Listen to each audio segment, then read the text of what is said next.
Bismillahirrahmanirrahim. Assalamualaikum warahmatullahi wabarakatuh.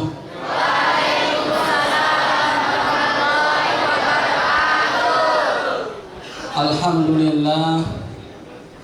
Alhamdulillahilladzi bi ni'matihi tatimmus shalihat.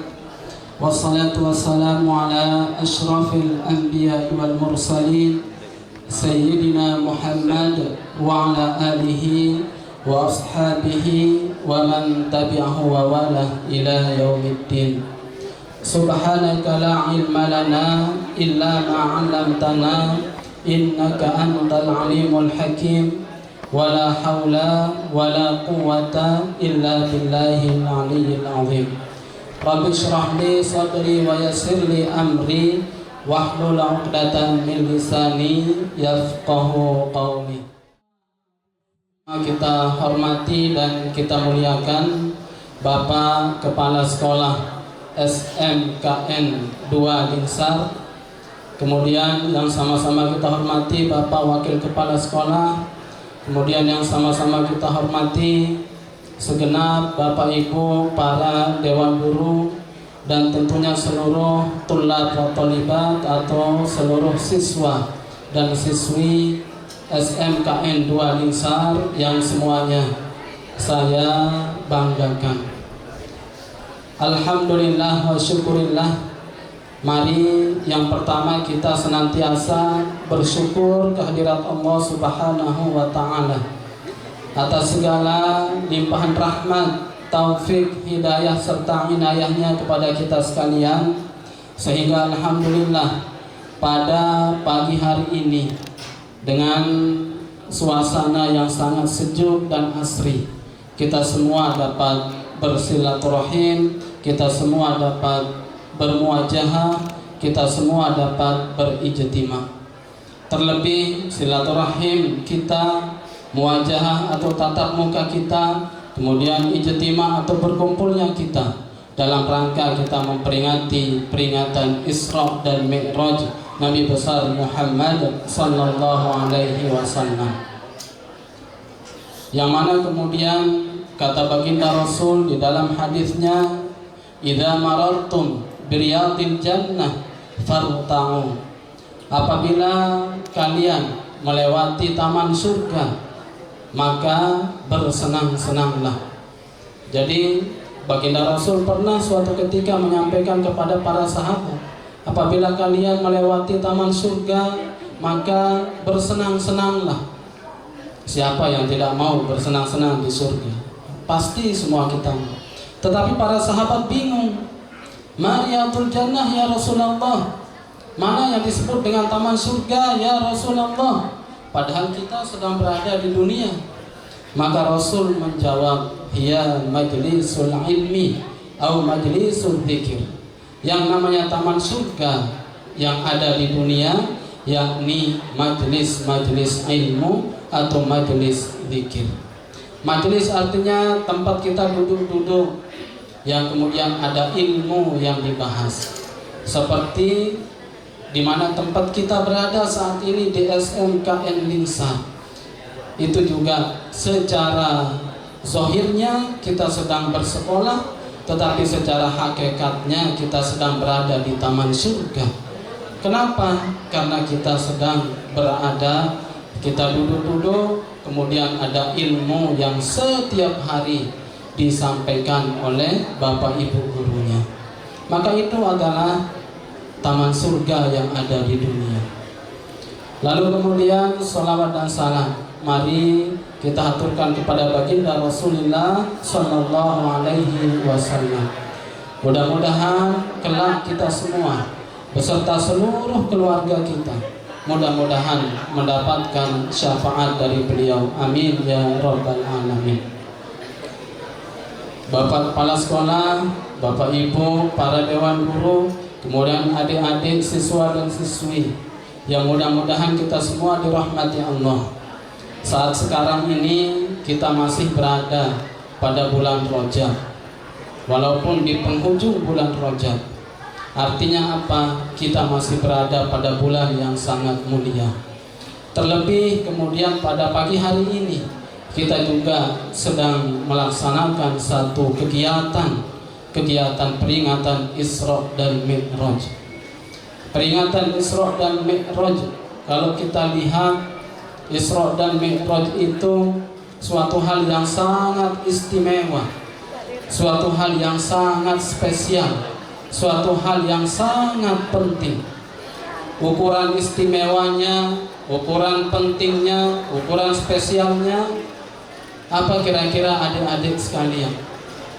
Ukuran pentingnya itu adalah sampai sekarang kita masih merasakan apa kemudian yang dihasilkan dari peringatan Isra dan Mi'raj tersebut. Kalau kita melihat dan mendengar tadi ayat yang dibacakan oleh temannya, a'udzubillahi minasyaitonirrajim, subhanalladzi asra bi'abdihi lailan minal masjidil harami ilal masjidil aqsa alladzi barakna haulahu linuriyahu min ayatina innahu huwas sami'ul basir. Ayat yang dibacakan tadi itu adalah ayat pertama dalam Al-Quran surah Al-Isra. Artinya apa? Peringatan Isra dan Mi'raj yang kita laksanakan pada pagi hari ini ternyata saking penting dan spesialnya, itu ternyata diabadikan juga menjadi salah satu surah di dalam Al-Quran. Kalau kita melihat apa artinya subhanalladzi, maha suci Allah yang asra bi abdihi, telah memperjalankan hambanya yang dimaksud yakni Nabi Muhammad sallallahu alaihi wasallam. Memperjalankan dari mana? Dari Masjidil Haram ke Masjidil Aqsa. Dari Masjidil Haram ke Masjidil Aqsa.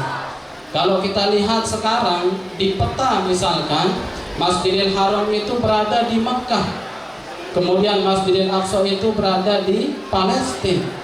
Antara Mekah dan Palestina itu jaraknya ribuan kilometer. Tetapi kemudian Allah memperjalankan baginda Rasul lailan. Lailan itu artinya satu malam. Bahkan ulama-ulama tafsir menafsirkan lailan itu, ada yang menafsirkan nisful lail, setengah malam. Bahkan ada juga yang menafsirkan sa'ah. Sa'ah itu artinya sekilat atau sedetik atau sesaat, arti sa'ah. Artinya apa? Saya tanya sekarang adik-adik, kira-kira kalau ada orang pergi dari Mekah ke Palestina yang jaraknya ribuan kilometer, lalu kemudian hanya dilakukan dalam waktu setengah malam, yang mana ukuran normalnya kira-kira itu bisa 1 bulan sampai 2 bulan, tapi ini hanya kemudian dilaksanakan dalam 1 malam, bahkan setengah malam. Kira-kira bagaimana secara logika pikiran kita, masuk akal atau tidak? Tidak mungkin masuk di akal kita. Tapi ternyata kalau kita melihat kemudian ayat yang tadi, kenapa diawali dengan kata subhana, yang artinya maha suci Allah yang telah memperjalankan. Itu artinya apa? Kalau secara akal logika pikiran manusia, tidak mungkin seseorang bisa melakukan perjalanan dengan jarak ribuan kilometer dalam jangka waktu yang sangat sebentar. Tetapi kalau kemudian kita balik pemikiran kita, balik dalam arti yang melakukan itu Allah subhanahu wa ta'ala, Rabbul Izzah, Tuhan yang maha mampu atas segala-galanya. Kalau kemudian kita balik pemikiran kita bahwa yang melakukan itu Allah subhanahu wa ta'ala, maka tidak ada yang tidak mungkin dilakukan. Semua pasti kemudian dapat dilakukan ketika Allah kemudian sudah berkehendak. Sehingga untuk hal Isra dan Mi'raj ini tidak dapat kita mempercayainya hanya dengan akal dan pikiran kita, tetapi juga harus kemudian dengan penuh keimanan, harus kemudian dengan penuh keyakinan. Kenapa? Karena dalam urusan-urusan agama Banyak hal-hal yang sifatnya mughayabat namanya. Mughayabat itu adik-adik siswa-siswi sekalian artinya hal-hal yang gaib. Banyak di dalam agama kita. Dan itu tidak dapat kita percayai secara akal dan pikiran, tetapi juga harus dengan keyakinan yang sangat kuat, harus dengan keimanan.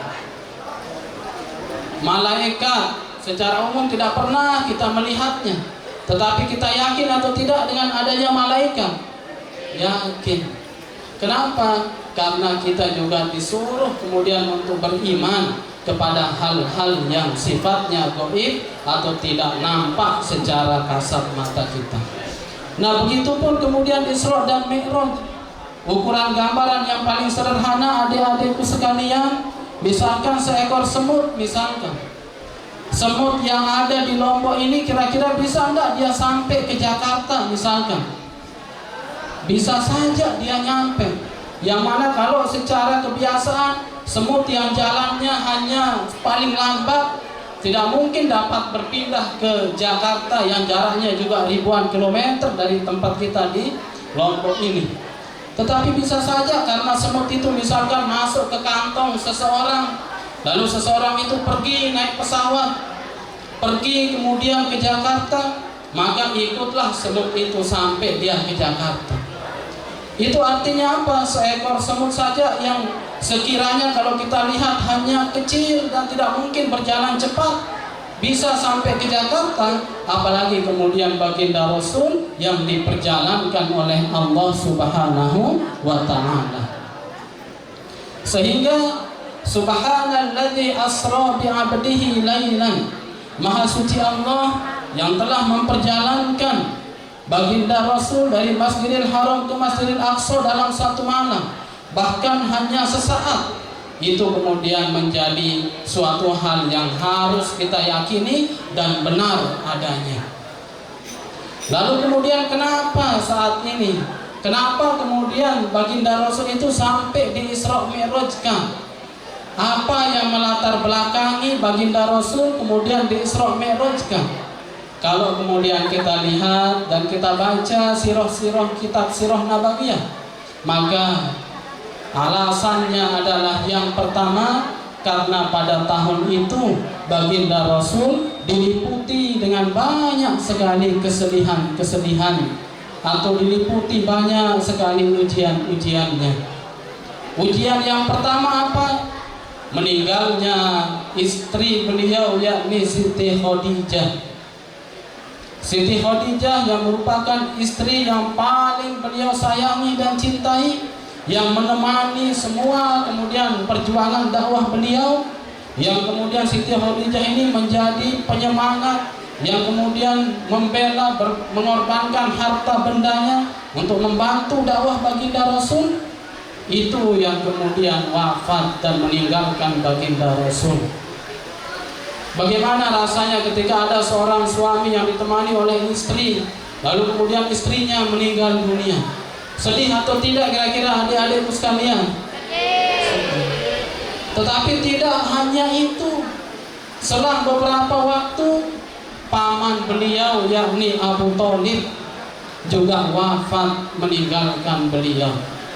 Abu Thalib pamannya yang kemudian di dalam kisahnya itu selalu membela perjuangan dakwah baginda Rasul, itu juga wafat.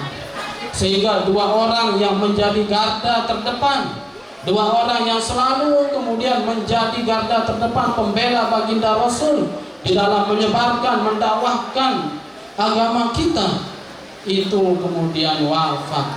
Sehingga pada tahun itu dikenallah kemudian dengan tahun Amul Huzni, atau tahun yang penuh dengan kesedihan. Sehingga baginda Rasul sangat terpukul dengan keadaan saat itu. Sangat sedih baginda Rasul pada waktu itu.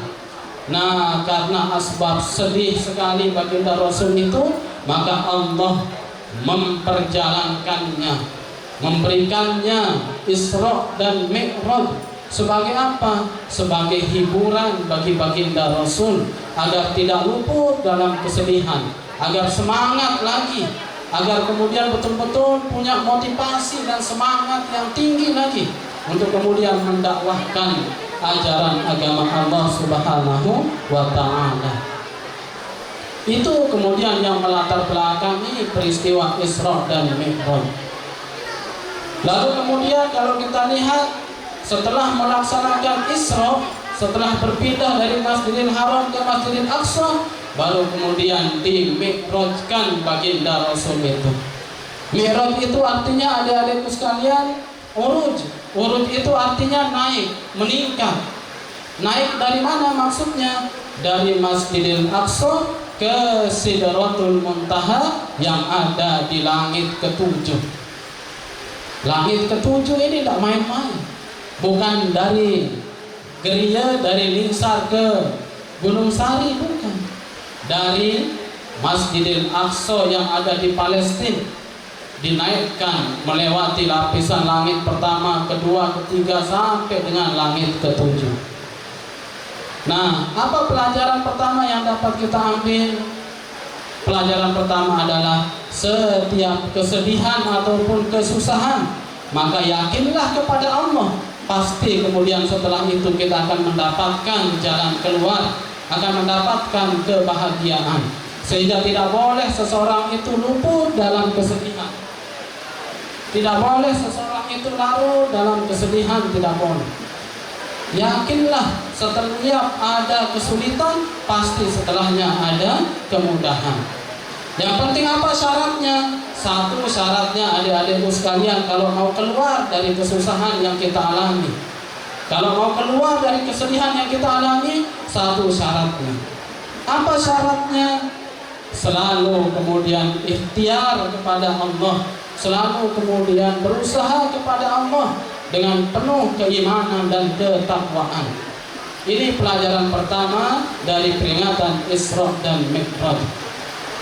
Kenapa? Karena mohon maaf adik-adikku sekalian, banyak orang yang baru diuji sedikit, baru mendapatkan kesedihan sedikit, baru mendapatkan kesusahan sedikit, sudah lain kemudian yang dia lakukan, lain daripada kebiasaan-kebiasaan yang dia lakukan. Bahkan naudzubillahi min dzalik, banyak orang yang karena mendapatkan kesedihan atau ujian, dia keluar dari syariat-syariat agama Islam. Naudzubillahi min dzalik. Kalau kita mendapatkan ujian, maka itu wajar. Kenapa? Karena kita hidup di dunia ini. Selama seseorang hidup di dunia, maka pasti ada saja ujian-ujian yang akan didapati. Untuk apa? Untuk dilihat oleh Allah Subhanahu wa Ta'ala sebagaimana kekuatan, keimanan dan ketakwaan seseorang tersebut. Makanya kemudian diberikan ujian agar kita tahu sejauh mana keseriusannya menjaga keimanan dan ketakwaannya. Sama dengan adik-adikku sekalian, kenapa ada ujian setiap semester? Untuk melihat sejauh mana keseriusan hasil belajar daripada adik-adik sekalian. Nah, lalu kemudian dalam peristiwa Mi'raj tersebut, maka baginda Rasul dibersamai oleh malaikat Jibril, diangkat dari Masjidil Aqsa ke lapisan langit pertama, bertemu dengan Nabi Adam alaihissalam. Kemudian naik ke lapisan langit kedua, bertemu dengan Nabi Yahya dan Nabi Ilyas. Naik kemudian ke lapisan langit ketiga, bertemu kemudian dengan Nabi Yusuf alaihissalam. Naik kemudian ke langit keempat, bertemu dengan Nabi Idris. Naik ke langit kelima, bertemu kemudian dengan Nabi Harun. Naik ke langit keenam, bertemu dengan Nabi Musa alaihissalam. Baru kemudian naik ke langit ketujuh, bertemu dengan Nabi Ibrahim alaihissalam. Nah, ada beberapa pelajaran dalam setiap lapisan langit tersebut. Saya singkat saja, tidak terlalu banyak mengurai dalam lapisan-lapisan langit itu, karena kalau dibahas semua tentu waktunya tidak cukup. Kita lihat beberapa. Begitu naik di antara lapisan langit tersebut, baginda Rasul diperlihatkan. Apa yang diperlihatkan? Surga dan neraka. Itu makna linuriyahu min ayatina, agar kami memperlihatkan kepada Nabi Muhammad min ayatina, sebagian daripada tanda-tanda kebesaran Allah.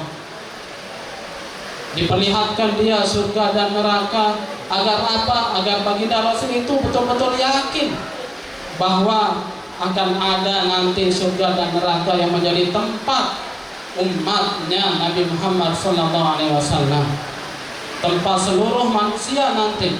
Tetapi tentu kalau dia baik, maka surgalah tempatnya. Kalau dia tidak baik, maka nerakalah tempatnya. Yang pertama, begitu dia naik, diperlihatkan juga bertemu baginda Rasul dengan seorang wanita yang kemudian dandanannya sangat seperti anak atau remaja yang baru naik dewasa. Bertemu baginda Rasul dengan wanita yang dandanannya seperti anak yang ABG, sangat make up-nya sangat luar biasa bagusnya, padahal dia wanita yang sangat sudah tua renta. Maka baginda Rasul terheran-heran dan bertanya kepada malaikat Jibril, "Ya Jibril, wahai malaikat Jibril, siapakah orang itu? Ya Jibril, seorang wanita yang sudah tua renta, tetapi make up-nya seperti orang yang naik ABG atau baru dewasa." Maka malaikat Jibril menjawab, "Ya Rasulullah, itulah gambaran dunia. Dunia itu semakin tua umurnya dunia itu, maka kemudian akan semakin menunjukkan gemerlapnya atau kemewahannya yang namanya dunia itu. Sehingga dunia ini tidak perlu kita risaukan. Dunia ini semakin tua akan semakin mewah nanti kehidupan orang-orang di dunia ini. Saat sekarang saja kita lihat, kalau dulu orang mau nonton TV, pasti kemudian di dalam satu kampung hanya ada beberapa orang yang punya televisi atau TV. Tapi coba kalau lihat sekarang, di setiap rumah, ruang keluarga pasti ada televisi. Tidak cukup ruang keluarga, setiap kamar anak-anaknya juga ditaruhkan dia televisi. Tidak cukup dengan itu, di tangan kita masing-masing juga sekarang ada televisi, ada HP. Bahkan ada satu orang tidak cukup dengan satu HP, bisa 2 atau 3 HP-nya seseorang tersebut. Kenapa? Karena satu untuk keluarga, satu untuk relasi bisnis, satu untuk kantor dan lain sebagainya untuk teman-teman. Itu menunjukkan dunia semakin tua, semakin menunjukkan kemudahan akan kemewahannya. Lalu kemudian apa maknanya dalam hal ini? Maka kita harus menyadari bahwa semakin tua dunia ini, maka kita akan semakin banyak ujian-ujian kita. Maka bagaimana caranya agar kita mampu menghadapi ujian dunia yang fana ini? Satu kuncinya kembali, yaitu kuatkanlah keimanan dan ketakwaan kita kepada Allah Subhanahu wa Ta'ala. Ketika iman dan takwa kita semakin kuat kepada Allah, maka walaupun dunia ini godaannya juga semakin besar, maka kita yakin pasti kita akan tetap mampu menghadapi godaan atau ujian daripada dunia ini. Nah, baru kemudian kita lanjut langsung kemudian begitu baginda Rasul sampai kemudian pada langit ke-7 bertemu dengan Nabi Ibrahim alaihissalam. Lalu kemudian setelah itu Nabi angkat baginda Rasul ke Sidratul Muntaha. Lalu kemudian diangkat lagi ke Baitul Ma'mur. Di sana kemudian terjadi perintah oleh Allah Subhanahu wa Ta'ala untuk baginda Rasul untuk kemudian melaksanakan sholat. Berapa rakaat atau berapa waktu sholat yang diperintahkan kepada baginda Rasul? Awalnya 50 waktu sehari semalam. Kira-kira adik-adik kalau 50 waktu sehari semalam, sedangkan waktu kita 24 jam, berarti dalam 1 jam kita akan sholat ada 2 kali, ada 3 kali. Maka apa? Begitu Rasul menerimanya dan turun ke langit ke-6, bertemu dengan Nabi Musa, maka Rasul kemudian diingatkan oleh Nabi Musa, "Ya Muhammad, tidak mungkin umatmu akan mampu melaksanakan sholat yang 50 waktu. Maka kembalilah menghadap kepada Allah. lalu kemudian minta keringanan agar kemudian bisa dikurangi. Sehingga dalam satu riwayat 9 kali baginda Rasul itu turun naik, sehingga kemudian akhirnya baginda Rasul menerima perintah sholat yang 5 waktu dalam sehari semalam, yang kemudian kita laksanakan juga sampai dengan sekarang ini, bahkan sampai dengan hari kiamat pasti sholat ini akan selalu dilaksanakan. Itulah kemudian hasil daripada peristiwa Isra dan Mi'raj itu, yakni baginda Rasul menerima perintah untuk kemudian melaksanakan sholat dalam sehari semalam, yakni 5 waktu. Maka ini sekarang adik-adikku sekalian, mari kita lihat sholat ini. Sholat itu di dalam banyak dalil. Yang pertama adalah as-sholatu miftahul jannah. Sholat itu adalah kunci surga. Adik-adik saya tanya, mau tidak masuk surga? Maka kalau mau harus punya kunci. Sekarang sudah punya kuncinya atau belum? Padahal kunci surga itu mudah. Apa kunci surga? Sholat. Kalau kemudian kita rajin melaksanakan sholat, maka itu artinya kita sudah mendapatkan kunci surga itu. Kenapa? Karena dalam hadis Rasulullah SAW bersabda, as-sholatu miftahul jannah. Sholat itu adalah kunci surga. Maka kalau kita mau punya kunci surga, satu kuncinya, jagalah sholat kita. Belum lagi kemudian dalam dalil yang lain, inna sholata tanha 'anil fahsya'i wal munkar. Sesungguhnya sholat itu mampu mencegah seseorang yang sholat itu daripada perbuatan yang keji dan munkar. Apa maknanya atau mafhumnya? Ketika kita ingin hidup di dunia ini dengan baik, mana contoh hidup di dunia dengan baik? Kita hidup dengan tenang dan nyaman. Maka apa syaratnya? Laksanakanlah sholat. Karena ketika kita selalu melaksanakan sholat, maka pasti kita akan tercegah, kita akan terhindar daripada berbuat perbuatan yang keji dan munkar. Belum lagi kemudian di dalam ayat yang lain, Allah Subhanahu wa taala berfirman, wasta'inu bis-sabri was-salah. Wasta'inu, dan mintalah pertolongan, dan minta tolonglah kalian bis-sabri dan salat, dengan cara sabar dan salat. Adik-adik saya tanya, sering tak minta tolong kepada Allah? Minta tolong kepada Allah itu artinya kita berdoa kepada Allah. Maka cara kita minta tolong atau berdoa kepada Allah yang terbaik itu apa? Dengan cara kita sabar sambil berdoa, dan kemudian selalu laksanakan sholat. Ketika seseorang selalu rajin sholatnya, lalu kemudian selalu ikhtiar, maka pasti Allah akan menolong seseorang itu agar kemudian mendapati jalan keluar. Lalu kemudian dalil yang lain, inna sholata kanat 'alal mu'minina kitaban mawqutan. Inna sholata, sesungguhnya sholat itu kanat 'alal mu'minin, diwajibkan atas semua orang yang beriman, kitaban mawqutan, yang kemudian sudah tercatat, sudah ditentukan waktu-waktunya.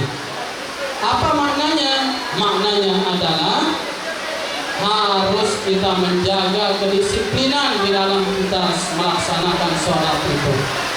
Maka disiplin itu tidak hanya dalam urusan sekolah, tetapi disiplin juga harus dilaksanakan di dalam sholat kita. Sehingga kalau kita balik, ketika seseorang yang selalu menjaga disiplin dalam sholat, maka saya yakin seseorang itu pasti kemudian akan menjaga disiplin waktunya di dalam hal dia bersekolah dan lain sebagainya. Sehingga begitupun anak-anak muda zaman sekarang, kalau mau lihat orang yang amanah, Kalau mau lihat orang yang baik, orang yang terpercaya, maka lihatlah seseorang itu dari sisi sholatnya. Ketika seseorang itu rajin melaksanakan sholat, maka insya Allah orang itu atau siswa itu pasti kemudian betul-betul juga dia mampu menjaga amanah-amanah yang diberikan. Tetapi kalau ada siswa yang tidak pernah melaksanakan sholat, maka jangan sekali-kali titipi dia uang, jangan sekali-kali titipi dia barang. Kenapa? Karena sholat saja yang hubungannya dengan Allah tidak bisa dia jaga, apalagi kemudian sekedar dititipkan uang atau barang. Pasti akan hilang barang yang dititipkan atau uang yang dititipkan kepada seseorang yang tidak pernah melaksanakan sholat. Itu menunjukkan sholat itu sangat penting bagi kehidupan kita saat ini. Sehingga mari kita jadikan sholat itu sebagai benteng bagi diri kita. Adik-adik tahu namanya benteng? Tahu namanya benteng? Benteng itu dulu kalau saya waktu masih kecil senang sekali main benteng. Adik-adik sering nggak main benteng? Bagaimana coba ketika kita main benteng itu? Kalau sudah kita jadikan satu pohon itu menjadi benteng, kita jaga beramai-ramai. Tidak boleh orang pegang benteng kita itu. Karena kalau orang kemudian mampu memegang benteng itu, maka kalahlah kita dalam permainan. Maka dalam kehidupan ini juga kita harus mempunyai benteng di dalam kehidupan kita. Sehingga kalau kita sudah memiliki benteng, maka kita akan mampu terlindungi dan mampu terhindar dari godaan-godaan setan. Sehingga seorang tabi'in yang bernama Ka'ab al-Ahbar mengatakan bahwasanya al-husunu lil mu'minina minasyaitani thalathatu. Benteng bagi orang yang beriman itu ada 3. Mana huwal husnu? Mana yang namanya benteng? Al-husnu huwal makanul murtafi yamna'ul madru. Yang namanya benteng itu adalah tempat yang sangat kokoh, tempat yang sangat tinggi, tempat yang sangat kuat, yang mampu menjaga kita, melindungi kita dari godaan-godaan setan. Mana kemudian benteng yang 3 itu bagi orang yang beriman? Yang pertama adalah masjidun husnun. Masjidun atau musolla husnun. Yang pertama adalah masjid atau musolla itu adalah benteng bagi orang yang beriman.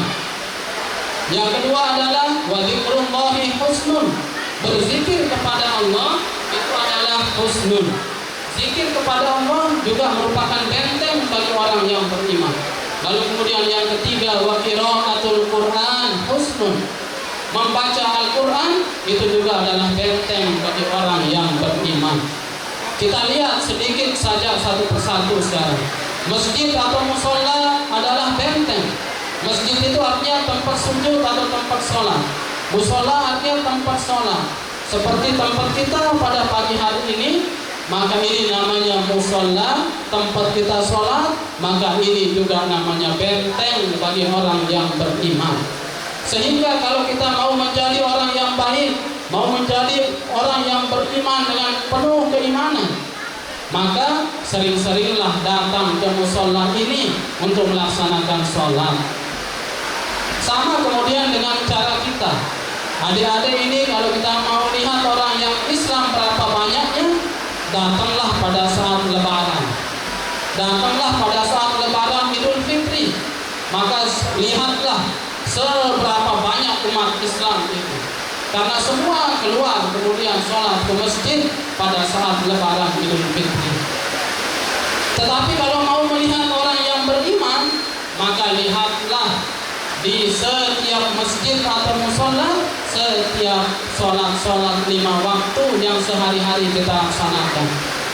Saya tanya adik-adik, kalau sholat Idul Fitri ramai tak masjidnya? Kemudian lihat kalau sholat subuh ramai atau tidak? Kalau sholat subuh, mana banyakkan sholat subuh?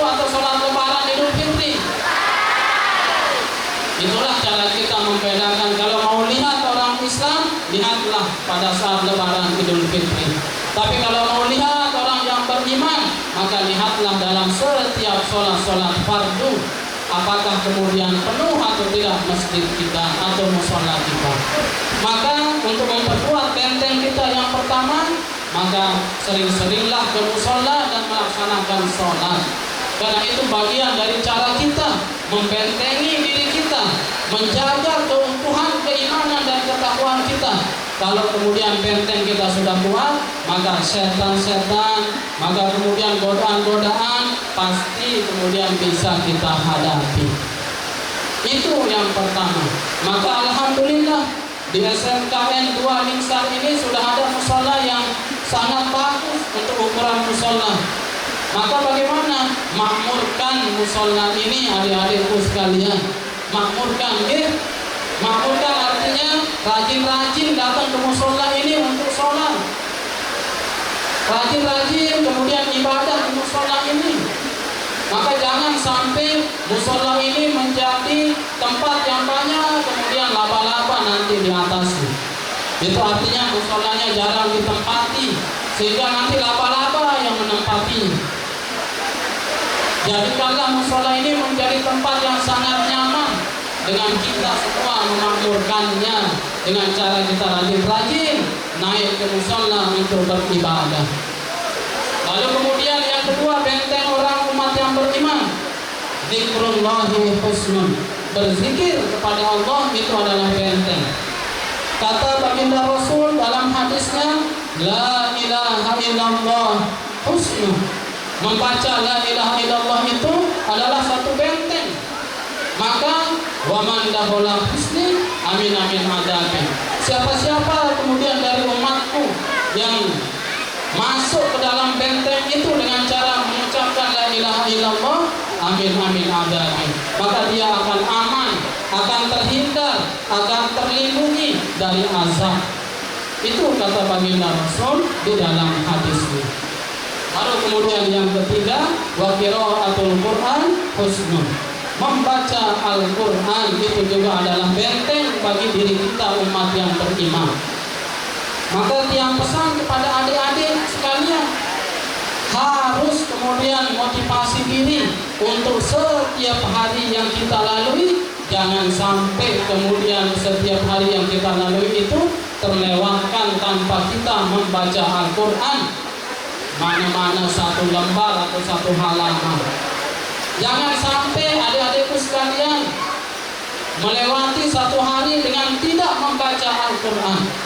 Kenapa? Karena kalau kita seperti itu, melewati satu hari dengan tidak membaca Al-Quran, maka ini merupakan suatu warning, suatu tanda bahaya bahwasanya kita tidak akan selamat di dunia dan di akhirat ini. Maka yakinlah, motivasi diri kita, semangati diri kita setiap hari, entah itu selesai sholat subuh dan lain sebagainya, baca Al-Quran. Karena dengan membaca Al-Quran selain bernilai ibadah bagi kita, itu juga tentu akan membuat kita dari sisi kecerdasan kita, dari sisi ketenangan kita, dari sisi kenyamanan hati kita, pasti di hari itu kita akan lalui dengan sangat baik hari-hari kita. Maka itulah 3 benteng bagi orang yang beriman. Maka mari kita jaga setiap benteng-benteng itu untuk kita senantiasa lestarikan dalam diri kita, terutama kemudian sholat 5 waktu kita. Maka yang terakhir, sholat yang terbaik seperti yang disampaikan oleh Bapak sekolah kita adalah sholat yang dilakukan di awal waktu, kemudian dilakukan secara berjamaah, kemudian dilakukan pada tempat yaitu di masjid atau di musola. Hafal adik-adik ini, sholat yang terbaik adalah sholat di awal waktu, dilakukan secara berjamaah, kemudian dilaksanakan di masjid atau di musola. Maka ketika kita mampu mengimplementasikan hal itu, mampu membiasakan hal itu dalam diri kita, maka yakinlah apapun cobaan kita di dunia ini, apapun ujian kita di dunia ini, pasti kemudian kita akan mendapatkan jalan keluar atau kebahagiaan demi kebahagiaan. Maka mari kita maknai peringatan Isra dan Mi'raj ini dengan betul-betul kemudian memperhatikan sholat kita. Memperhatikan sholat tentu seperti tadi, yakni sholatlah di awal waktu. Jangan kita biasakan menunda-nunda sholat. Kalau kita biasakan menunda-nunda sholat, pasti hal-hal yang lain juga akan ikut tertunda. Kenapa? Karena hubungan dengan Allah saja berani kita tunda, maka apalagi hubungan dengan sesama manusia. Terlebih kemudian adik-adikku para siswi atau yang perempuan. Perempuan itu banyak di dalam riwayat, lebih banyak perempuan katanya yang masuk ke dalam neraka daripada laki-laki. Memang ada riwayat yang menyatakan seperti itu. Apa alasannya? Salah satunya adalah karena sering lalai dalam sholatnya. Perempuan itu sering tidak mengetahui akan kelalaiannya. Mana contohnya? Dalam hal kemudian setelah haid atau setelah menstruasi. Saya tanya sekarang adik-adik para siswi, setelah haid itu kapan mulai sholat? Apakah begitu selesai keluar darah, kemudian mandi, kemudian sholat, atau kita tunda dulu mandinya, nantian, agar kemudian betul-betul kita yakin sudah bersih, baru kemudian mandi, baru kemudian sholat? Maka harus kita mandi bersih itu begitu selesai keluar darah atau begitu selesai menstruasi bagi wanita. Saya kasih ilustrasi contoh sederhana yang membuat kemudian banyak wanita itu tidak mengetahui akan kelalaiannya. Dia tidak sadar bahwa dia sudah meninggalkan sholat. Misalkan tadi pagi seorang wanita selesai keluar darahnya, tadi pagi subuh, tetapi tidak langsung dia mandi karena menyangka, wah kalau saya mandi sekarang bisa saja nanti siangan keluar lagi. Akhirnya dia memutuskan tidak mandi. Dia tunggu kemudian sampai zuhur. Begitu zuhur, ternyata dia tidak mandi karena menganggap, wah nanti mungkin sore keluar lagi. Karena biasanya seperti itu. Dia tunggu, akhirnya malam dia mandi. Selesai isya dia mandi. Maka kemudian setelah dia mandi, dia sholat isya. Betul atau tidak yang dia lakukan? Betul atau tidak yang dia lakukan? Betul yang dia lakukan. Artinya begitu dia menyangka sudah selesai, sudah yakin, lalu kemudian dia mandi, lalu dia sholat, sudah betul. Tetapi bisa jadi dia itu darahnya sudah selesai keluarnya, itu betul-betul selesai keluar pada waktu selesai, pada waktu subuh. Sehingga kalau subuh itu sebenarnya dia selesai menstruasi, lalu kemudian isya-nya dia mandi, maka bagaimana kemudian yang zuhur, asar, dan maghrib yang dia tinggalkan? Maka itu kemudian harus dikodok, harus diganti sholatnya itu. Harus diganti. Kenapa? Karena sebenarnya dia sudah terhitung suci seorang wanita itu dari sejak subuh begitu selesai, begitu berhenti keluar darah. Tetapi dia lalaikan sehingga sholat isya saja yang kemudian dilaksanakan. Maka ini yang saya maksud, banyak wanita yang tidak mengetahui akan kelalaiannya. Sehingga kalau setiap bulan seperti itu 4 waktu yang dia tinggalkan, sekali 1 tahun, sudah berapa kali kemudian sepanjang dia mulai balik sampai dengan saat itu, berapa waktu sholat yang dia tinggalkan karena sebab dia tidak mengetahuinya. Sehingga seorang wanita itu harus betul-betul melihat, terutama kaitan dengan menstruasi itu. Nah ini sengaja yang sampaikan ini karena terlebih banyak siswi-siswi yang kadang tidak menyadari akan hal ini. Jadi begitu selesai keluar darah, langsung kemudian mandi dan langsung sholat.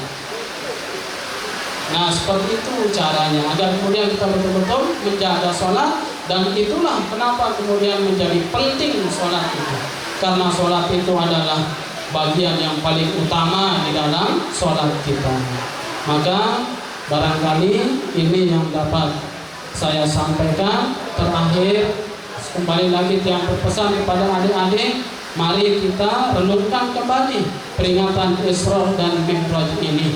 Merenungkan dengan cara kita introspeksi sholat kita. Kita renungkan, kita evaluasi sholat kita. bahwasanya di dalam sholat itu ada rukun qauli, rukun fi'li, rukun qalbi. Rukun qauli itu artinya ucapan-ucapan yang kita baca di dalam sholat itu harus terjaga. Rukun fi'li, perbuatan atau gerakan-gerakan kita di dalam sholat itu juga harus kita jaga agar tetap benar dan tetap menjadi sah sholat kita. Kemudian rukun qalbi, jaga juga hati kita sebagaimana kita menjaga hati kita di dalam sholat itu. Apa maknanya rukun qauli dalam sholat, rukun fi'li dalam sholat, rukun qalbi dalam sholat? Kalau kemudian itu harus kita jaga di dalam sholat, seperti itu juga kita harus menjaga ucapan kita, perbuatan kita, dan kemudian hati kita di luar sholat. Jadi jangan hanya di sholat kita menjaga ucapan, tetapi di luar sholat kita juga harus jaga ucapan kita antara sesama kita, agar jangan sampai keluar ucapan-ucapan dari mulut kita yang dapat menyinggung perasaan orang lain. Begitupun gerakan atau perbuatan kita di luar sholat, kita juga harus jaga agar jangan sampai gerakan perbuatan-perbuatan kita di luar sholat itu menyinggung juga orang lain. Nah, seperti itulah kemudian hikmah dari peringatan Isra dan Mi'raj.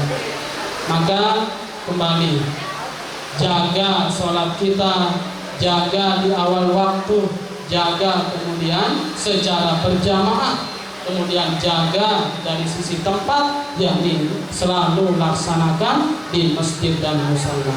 Maka mari kita jaga musola kita ini dengan cara kita penuhkan dia setiap waktu-waktu sholat yang kita kemudian sholat berjamaah di musola ini.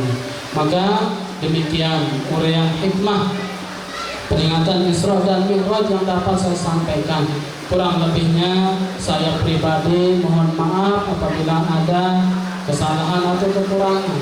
Maka mohon untuk dimaafkan, dan tentu saya juga secara pribadi mengucapkan terima kasih kepada Bapak Kepala Sekolah, Bapak Wakil Kepala Sekolah, dan seluruh Dewan Guru yang ada yang telah mengadakan kegiatan peringatan Isra dan Mi'raj ini. Maka mudah-mudahan apa yang kita laksanakan pada pagi hari ini mendapatkan keberkahan dan keridhaan Allah Subhanahu wa Ta'ala, dan mudah-mudahan kita semua senantiasa diberikan keberkahan di bulan Rajab dan Sya'ban, dan mudah-mudahan kita disampaikan umur kita nantinya sampai kemudian pada bulan Ramadan tahun ini dan bulan-bulan Ramadan tahun berikutnya. Demikian yang dapat saya sampaikan. Billahi taufiq wal hidayah. Wassalamualaikum warahmatullahi wabarakatuh.